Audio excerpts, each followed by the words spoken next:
con la presentación. Yo hice una modificación, lógicamente, porque estudié un poquito más, tengo un poquito más de profundidad. Hice una modificación y traté de ponerles también algunas imágenes que serían interesantes, pero allá arriba no la encuentran. Probablemente tengamos la misma de la semana pasada, pero ellos la van a buscar. Ustedes verán que sí, que la van a encontrar, y para gloria del Dios Altísimo vamos a tener una presentación prácticamente nueva de algo viejo. Interesante, como les decía, que Nabucodonosor comienza exponiendo que él no se puede quedar callado, que él es un adorador más de Dios. Y después que ha atravesado por este valle tan oscuro, por estas circunstancias tan nefastas para una persona como él, prácticamente criado en la opulencia, hijo de un gran rey, uno de los reyes más grandes que había habido en toda la humanidad antes de que él llegara, hijo de Nabopolassar, el gran Nabopolassar, un hombre criado con cuchara de oro, y llega entonces a ser como las bestias del campo. Llega a estar amarrado, llega a lo peor quizás que puede llegar un ser humano. Comía hojas del campo, ni siquiera se bañaba, sino que dice la palabra y la sentencia fue: usted va a ser bañado por el rocío, porque a usted no se le puede acercar nadie. En esas circunstancias es que aparece Nabucodonosor ahora como un hombre nuevo. No es Nabucodonosor, sino el retoño de lo que fue el cortado árbol de Nabucodonosor. Entonces ahí él se dedica a escribir, y prácticamente, como vimos la última semana, le quita la pluma a Daniel. Dice: no, este capítulo lo escribo yo. Yo voy a ser quien dicte y quien haga con mi mano este capítulo. Y por eso vemos tantas veces como él enfatiza: yo Nabucodonosor, yo Nabucodonosor, yo Nabucodonosor. Y en cada vez que tiene la oportunidad de decir qué pasó, él enfatiza que es él que está escribiendo, que fue a él que le pasó, que nadie tiene más autoridad. Recuérdense que lo de él era la autoridad, y nadie tiene más autoridad que él para escribir lo que realmente le pasó en su vida. Comienza pues diciendo Nabucodonosor, rey, a todos los pueblos, naciones y lenguas que moran en la tierra, paz os sea multiplicada. Es bueno que entendamos cuáles eran las circunstancias en las que él escribió este libro.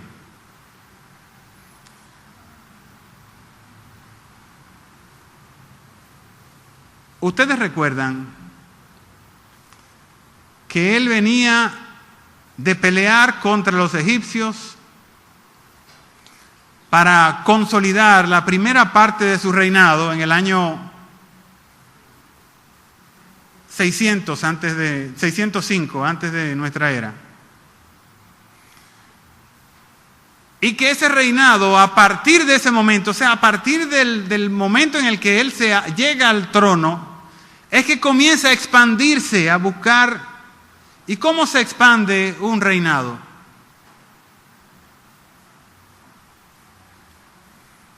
Solamente un reinado se puede expandir peleando,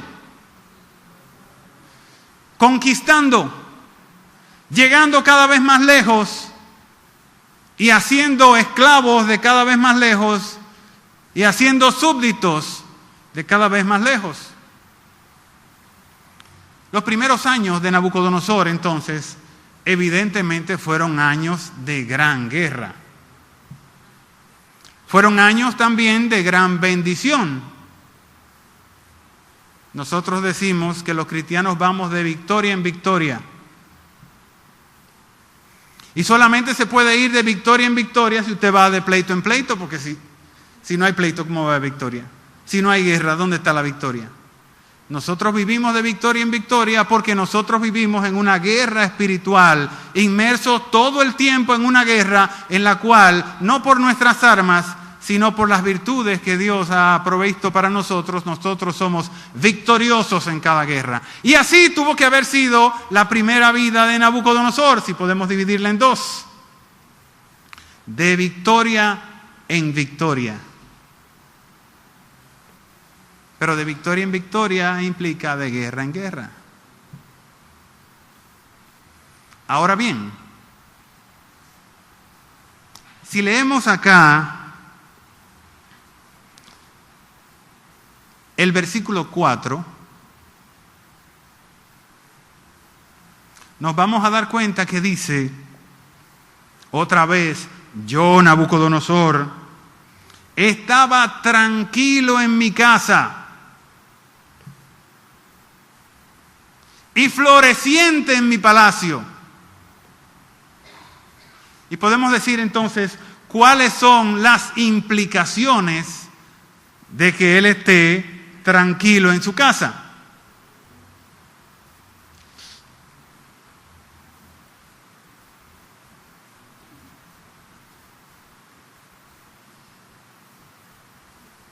Una más, ahí.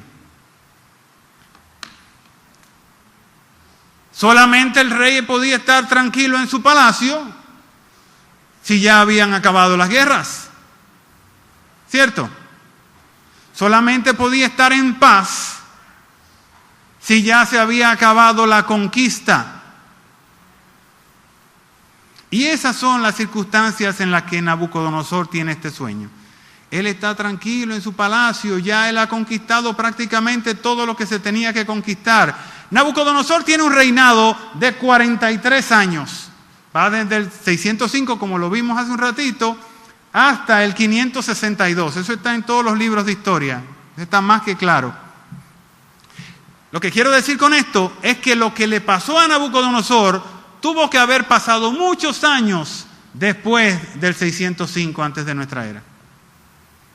Porque los primeros años fueron años de beligerancia, de intranquilidad. Y él dice que él estaba tranquilo en su palacio cuando soñó. ¿Estamos claros?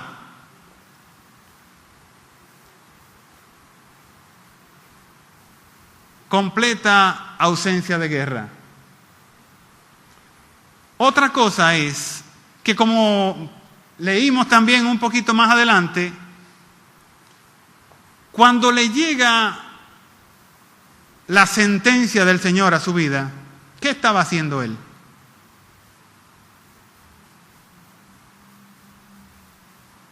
Un año después del sueño, ¿ustedes recuerdan? Eso lo leímos la semana pasada, no lo leímos hoy, pero también está fresco en nuestras mentes. ¿Qué estaba haciendo Nabucodonosor en ese momento? ¿Gloriándose de qué, mi hermano? Dígame. De cómo le había ido en la vida, gloriándose de lo que él había hecho por Babilonia la Grande. Dígame, mi hermano. Sí, vanagloriándose, pero gloriándose en cualquier término. Mira lo que yo he hecho con Babilonia. Mira Babilonia, qué cosa tan hermosa, qué esplendorosa. Eso lo hice yo, dice él. Pero déjeme decirle que Babilonia prácticamente la hizo Nabucodonosor. En términos prácticos, Babilonia la hizo Nabucodonosor. Él eligió el lugar donde se iba a poner. Él hizo todas las edificaciones. Él hizo el muro, un muro que tenía aproximadamente 1 kilómetro de ancho por cada lado. 3 kilómetros cuadrados tenía la Gran Babilonia. Pero no era un muro, eran 2 muros. Tenía un muro y un antemuro. Algo que usó Alejandro Magno más adelante en alguna de sus conquistas, cuando hacía, llevándose de estas construcciones impenetrables prácticamente, construía en este estilo de Nabucodonosor. O sea que él creó todo un estilo. Y cuando él dice, mira la Babilonia que he creado, entonces es porque debieron haber pasado muchos años de él estar construyendo, cuando él mira y ve ese esplendor de esa Babilonia. O sea que lo que está pasando, lo que él sueña, no lo soñó en los primeros 5 años, ni en los primeros 10 años, ni en los primeros 20 años probablemente. Estamos hablando de más de 25 años, aunque en la Septuaginta, en la versión griega de la Biblia, hay una sección que dice, en esta misma sección, es un poquito más larga que la que tenemos ahora. La palabra dice que fue en el año 18 del reinado de Nabucodonosor, pero vamos a guiarnos de lo que tenemos enfrente, de lo que dice nuestra palabra, la palabra que nos ha llegado, lo que el Señor quiere que nosotros agarremos para esto. Y no nos vamos a circunscribir a algo que no está, pero sí podemos saber que cuando menos no pasó en los primeros 15 años, porque primero Nabucodonosor estaba expandiendo el reino y segundo Nabucodonosor estaba en construcciones que no tienen paralelo. ¿Sabe qué era el edificio más alto que había en la antigüedad comparado con los edificios que hizo Nabucodonosor? Solamente las pirámides de Giza, las dos grandes pirámides de Giza, eran más grandes que el templo de Marduk.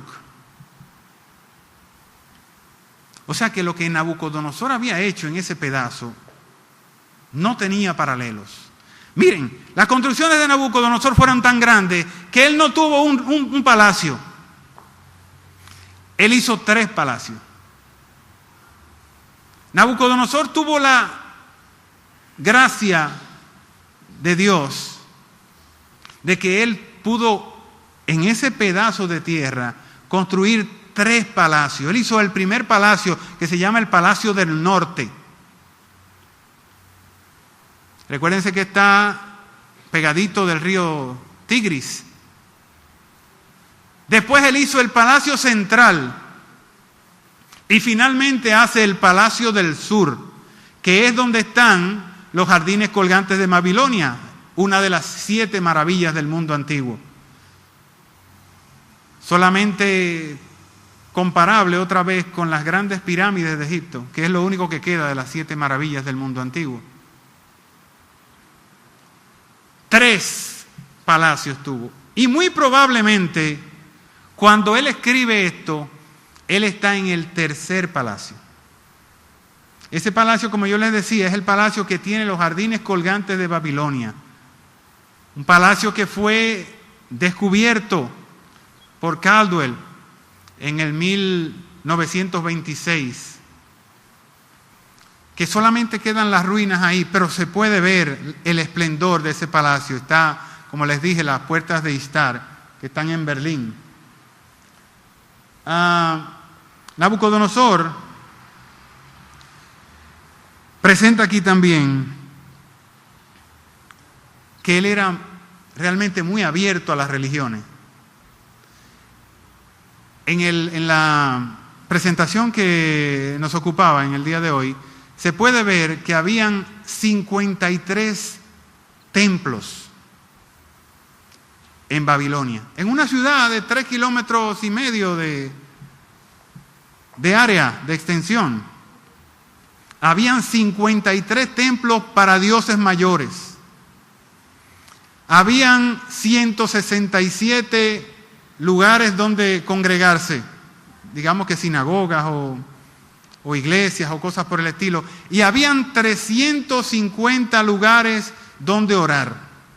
En ese pedacito de tierra ahí, para que vean lo magnánimo que era y lo apegado a sus religiones que era Nabucodonosor. Y también nos da una idea de la cantidad de dioses que tenían los asirios, los caldeos, los babilonios. Le da una idea del panteón de dioses que había en Babilonia en ese momento. Pero tenía también monumentos colosales como el templo de Marduk. El templo de Marduk estaba sobre los cimientos de la Torre de Babel. Solamente queda la parte más baja de la torre. Solamente han podido descubrir la parte más baja de la torre, pero esa parte tiene 91 metros de ancho por 91 metros de largo. Y se dice que medía casi 100 metros. O sea, era un edificio de 7 niveles. Y arriba, en el 5.º nivel, en el 7.º nivel, era donde se hacían las ceremonias. Prácticamente rozando con el cielo. Para que tengamos una idea, Era el rascacielos de esos tiempos. Lógicamente la gran pirámide de Giza es alrededor de 35 metros más alta, pero ya ustedes saben lo que es la imagen, la pirámide de Giza, la gran pirámide de Giza. Hay que hacer una parte acá para enfocarnos en una lección que debemos tomar. Nabucodonosor ya era un rey adulto. Había perdido el ímpetu de la juventud. Pero era un rey sabio. Era un rey dedicado. Dice la historia que siempre estuvo en sus batallas. Eso sí es extraño, ¿verdad? Que un rey siempre esté en sus batallas.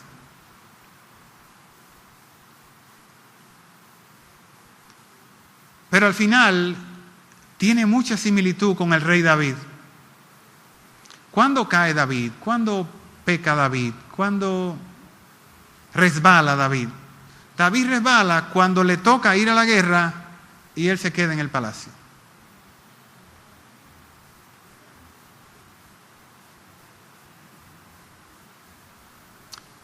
Esto podría ser una lección para nosotros. Porque va a llegar el momento en que cada uno de nosotros debamos ir a la guerra, pero nos vamos a decir a nosotros mismos, no, que los más jóvenes peleen.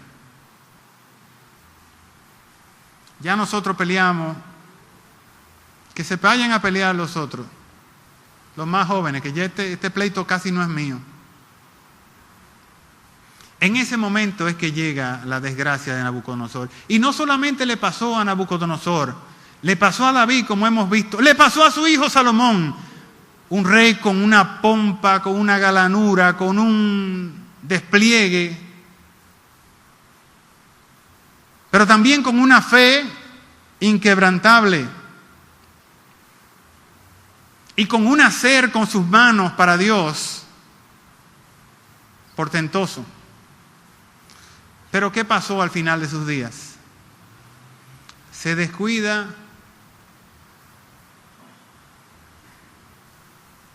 las mujeres roban su corazón y en lugar de estar en los asuntos de Dios, en los asuntos del pueblo, se desvía para buscar los asuntos de la carne y se va en pos de otros dioses inclusive. ¿Cómo puede suceder esto? Pero hay otro ejemplo más en la Biblia. El ejemplo del rey Usías. Capítulo 6 del libro de Isaías. Si vemos en las crónicas y en los reyes lo que era el rey Usías y cómo el Señor obró para el pueblo de Israel a través del rey Usías, hizo de todo, cavó fosos, creó ciudades, hizo inmensidad de cosas, grande, no había quien se le pegara cerca, no tenía prácticamente enemigos porque lo había aplastado a todos. Qué grande fue Usías, un bendecido por el Señor, pero al final de los tiempos cae Usías en idolatría, deja de pelear, se va en pos de las cosas de la vida, de los deseos mundanos y termina mal. La exhortación es pues que nos cuidemos, que seamos guerreros hasta el final, que no perdamos de vista nuestro objetivo, que es uno solo, Cristo Jesús. Que solamente tengamos las narices en su libro sagrado, porque si la sacamos de ahí, cualquier cosa nos puede pasar. Y también que nosotros no nos jubilamos, que si nos metimos en este pleito, en esta guerra, es para vivir de victoria en victoria. Las victorias no deben acabarse. Por lo tanto, los pleitos no deben acabarse. Dios me libre de hacer cosas que le desagraden a Dios. cuando haya terminado la guerra y aún antes de terminar la guerra.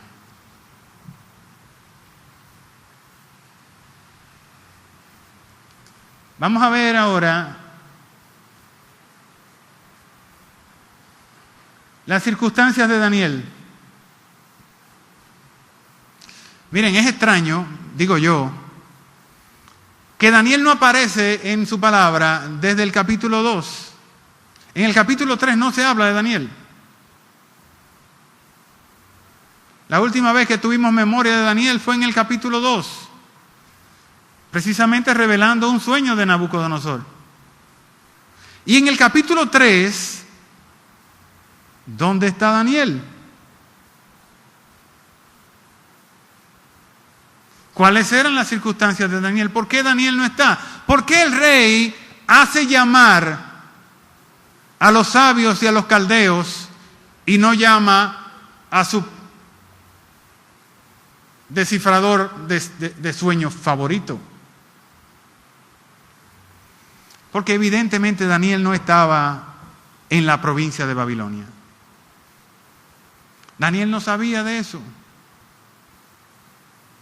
El rey tiene que esperar hasta que Daniel llegue para entonces explicarle el sueño. Porque Daniel, como ustedes saben, era prácticamente el segundo del rey y tenía que ver con asuntos reales, no solamente en la provincia de Babilonia, sino en todo el reino. Daniel tenía la categoría de estratega. O sea que muy probablemente él estaba haciendo las cosas que el rey le mandaba en otra provincia, lejos de la provincia de Babilonia, cuando el rey tiene este sueño. Probablemente eso fue lo mismo que pasó cuando sus amigos van a la inauguración, a la dedicación de la estatua de Nabucodonosor. Daniel no está. Pero Daniel, como cualquiera de nosotros, es llamado por el Señor para revelar esto. O sea que hay circunstancias en las que quizás nosotros no estemos, pero si nosotros debemos estar ahí, estaremos ahí. De eso no le debe caber duda a ninguno de nosotros. El Señor te puede sacar de la escena en algo, pero en el momento preciso Él te va a meter en la escena y te va a poner en el lugar que tú tienes que ponerte para que tú digas lo que tienes que decir con tu boca por el pensamiento de Él.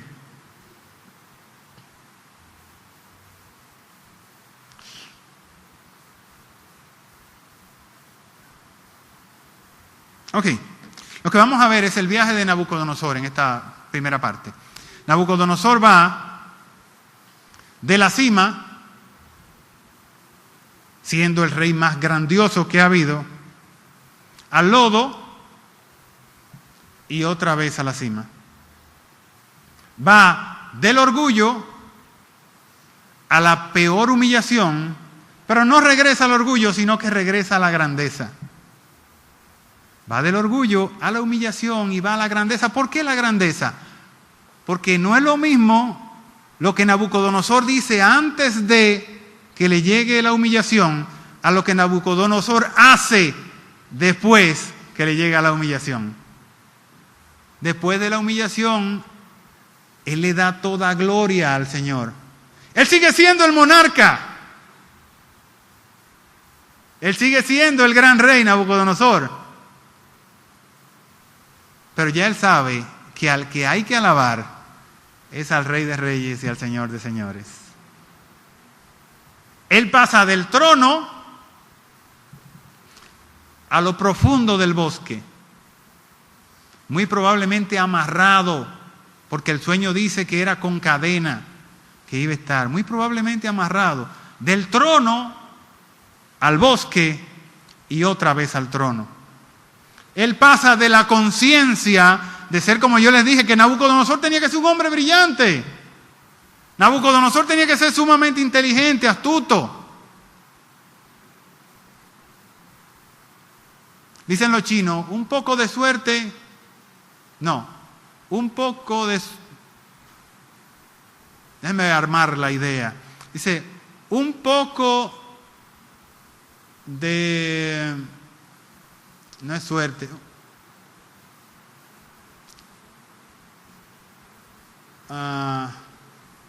Como un poco de dinero, dicen los chinos, un poco de posesiones, puede depender de la suerte. Pero muchas posiciones siempre dependen de la diligencia. ¿Estamos claros? Usted puede toparse hasta con un gran premio, que no es gran cosa, pero un gran premio, como cosa de la suerte. Pero retener eso, aumentarlo, hacerse grande, siempre va a depender de la diligencia. Y ese era el caso de Nabucodonosor. Por eso yo les digo que Nabucodonosor tenía que ser un hombre sumamente inteligente, astuto, para consolidar un reino como lo consolidó, en las circunstancias en las que lo consolidó. Y más allá de eso, no sabemos a ciencia cierta qué es lo que significa 7 tiempos. Dice mi hermano ya que 7 años. Yo no creo en eso, porque lo hubiera dicho con pelos y señales, aquí lo hubiese señalado en el discurso de Daniel. No se preocupe, que no vamos a discutir eso ahora, no tengo tiempo. Lo vamos a discutir más adelante cuando toque. Pueden ser 7 temporadas, pueden ser 7 meses, pueden ser... La cuestión es que aquí dice 7 tiempos. Primavera, verano, otoño, invierno, primavera, verano, otoño. No sé. 7 estaciones, 7 pedazos de 4 meses, 7 pedazos de 8 meses. No sé, eso es lo que dice la palabra. Y no vamos a ponernos a elucubrar sobre ella. Pero la verdad es que pasó 7 tiempos fuera del trono. El reinado de Nabucodonosor es tan sólido que aún después de esos 7 tiempos, Nabucodonosor vuelve a su trono en su reino y el reino no le ha pasado nada. No ha pasado nada en el trono, él vuelve y sigue siendo el monarca. Y no pudieron haber sido 7 días, esos 7 tiempos, porque le crecieron las uñas, porque le creció el cabello, porque se puso feo, parecía Eso en 7 días no se puede. Dígame. Hecho pluma no, él dice que tu pelo va a ser como pluma.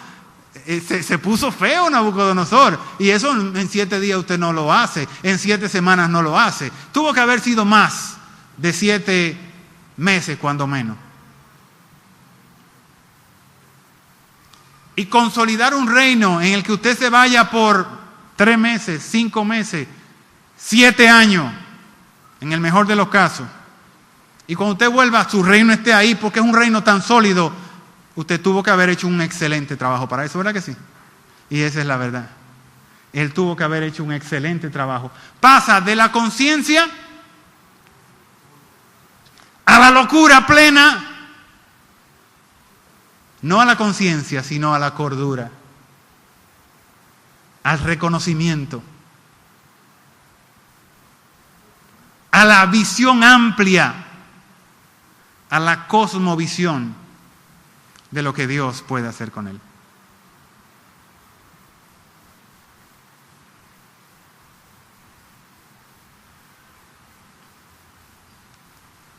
Lo que vamos a ver, lo que vemos acá en el escrito, es como Dios no negocia su gloria. Dios quiere que estemos precisa y certeramente conscientes de que Dios es celoso de su gloria. De que nosotros realmente no tenemos nada. ¿Qué tenía Nabucodonosor? Miren, es un milagro de Dios que nosotros sepamos de Nabucodonosor ahora. ¿Cuántos reyes, cuántos monarcas no habían pasado antes de Nabucodonosor? No pasaron después de Nabucodonosor y nosotros no sabemos ni el nombre de esa gente. ¿Cuántos grandes faraones tuvo Egipto? Grandes faraones, de los cuales no queda ni el nombre de ellos. Quizás personas con más poder que Nabucodonosor. y no sabemos ni siquiera cómo se llamaban. Quizás sabemos que hay una estatua en tal sitio, una esfinge, hay una pirámide en tal sitio, y eso lo hizo alguien, pero ni siquiera sabemos de quién era. O sea que es un verdadero milagro que el nombre de Nabucodonosor haya quedado en la historia. Y que hasta hoy nosotros, a través de la palabra, se mencione como el segundo rey del que más se habla en la palabra, es el señor Nabucodonosor.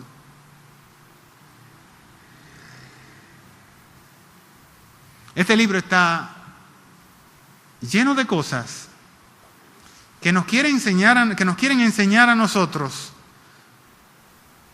que la jactancia delante de nuestro Señor en ninguna circunstancia es buena. Si somos seguidores de Cristo, tenemos que saber que nuestro pleito primero es con el orgullo. Usted no puede sentirse orgulloso absolutamente de nada. Todos tus problemas empezarán como empezaron con Usías, como empezaron con Salomón, como empezaron con David, a partir del orgullo.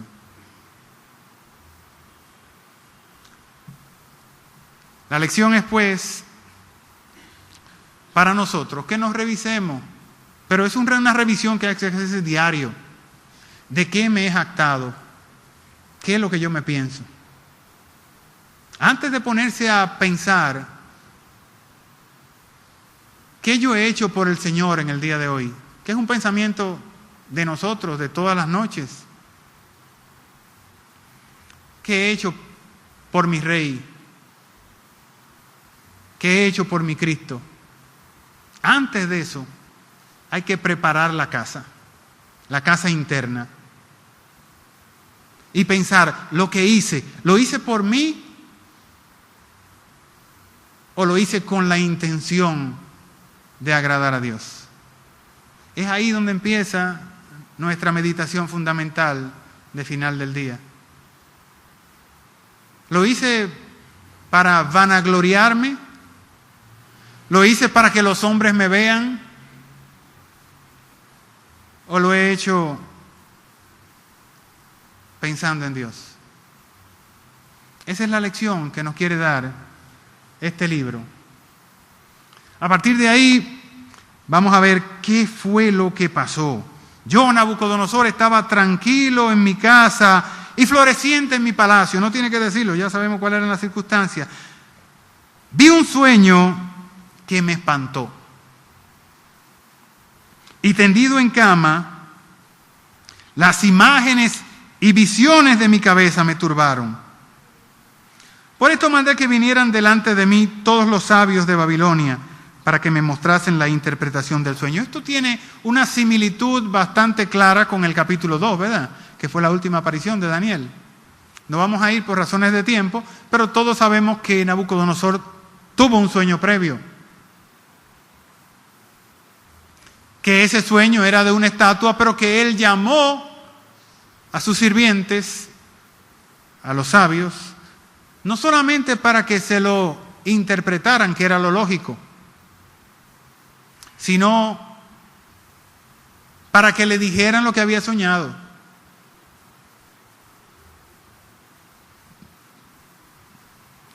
Si yo hubiese sido uno de los caldeos que estaban ahí,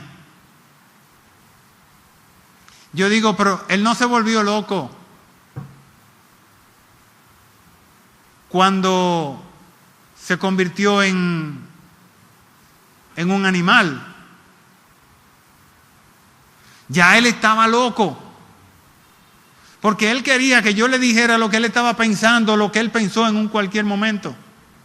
Ya él estaba loco desde ahí, él no tenía que volverse loco a comer hierba y esas cosas, porque ya él estaba loco. A diferencia de ese sueño, dice acá, versículo 7, y vinieron los magos, astrólogos, caldeos y adivinos, y les dije el sueño.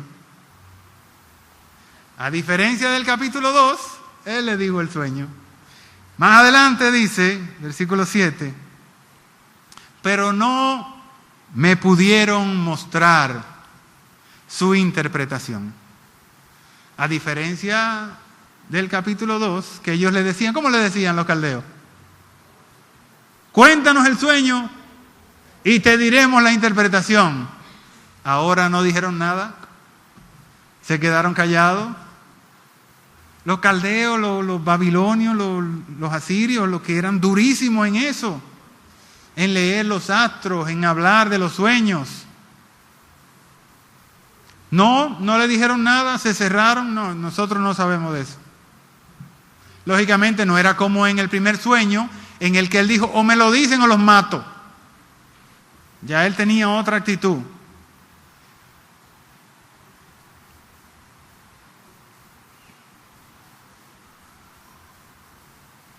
Versículo 7. Y vinieron magos, astrólogos, caldeos y adivinos, y les dije el sueño, pero no me pudieron mostrar su interpretación hasta que entró delante de mí Daniel, cuyo nombre es Belsasar, como el nombre de mi Dios, y en quien mora el Espíritu de los dioses santos.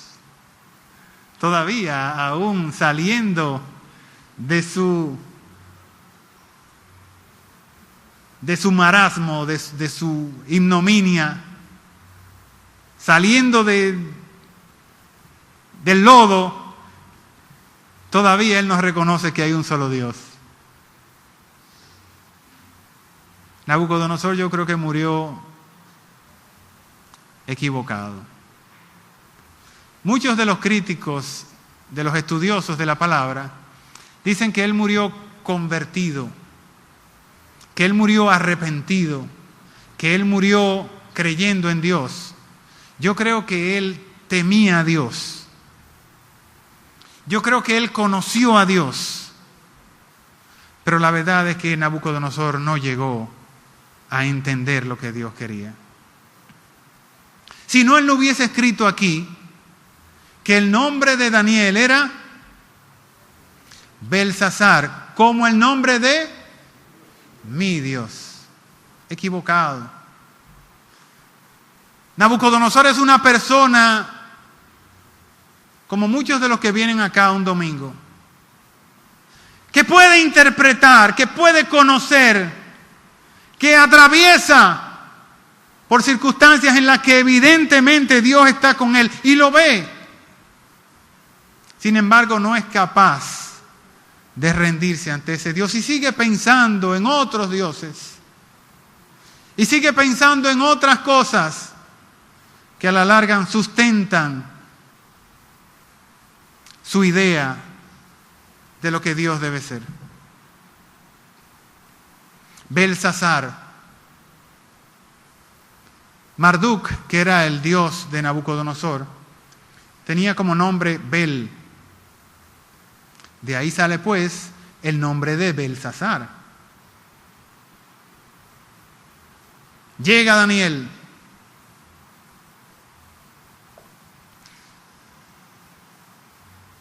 Conté, dice el versículo 8, la parte final, la parte C.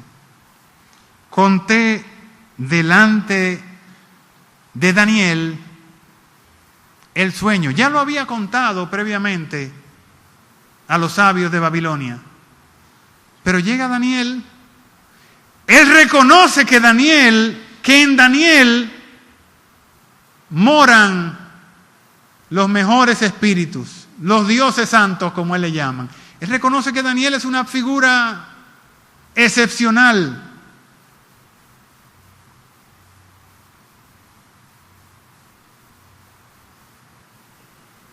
Pero no pasa de ahí. Para el próximo miércoles estaremos hablando acerca de ese sueño. Vamos a ver con detalles lo que soñó y vamos a tratar de ver la interpretación que le da Daniel a ello. Como les dije, hay una serie de lecciones para nosotros que quiero hacer más énfasis en esto que en la revelación del sueño mismo. Por eso nos vamos a ir a la velocidad que el Señor quiera y vamos a tratar de encontrar lo que el Señor quiere para nosotros ahí. Que Dios les bendiga en esta noche y siempre.